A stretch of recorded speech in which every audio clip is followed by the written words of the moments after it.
Iba-ibang singer na rin po yung kumanta ng mga national anthem. Kwento ni Charisse, talagang pinaghandaan niya ang pagkanta. Nalugtas na rin siya ng batito sa pagkanta ng national anthem. First time din niya makita si Manny, kaya't magkahalo ang excitement at nervyos. 2 times na po ako nagkamali. Yung ano po, hindi naman po yung nakalimutan yung like lyrics. Pero like nabagalan ko po, lumagpas sa time. Excited na nagkwento si Charisse patungkol sa kanyang bagong album at pelikula sa Hollywood.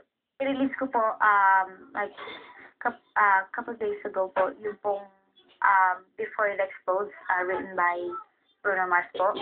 Nag-shooting pa rin po ako ng movie ngayon. Kasama ko po si Kevin James and Salma Hayek. Balita naman na si Charisse ang napipisil sa lead role ng bagong Miss Saigon. I still don't think na ako yung tamang tao para kasi hindi naman sa big deal po yun syempre, pero kilala ko sarili ko.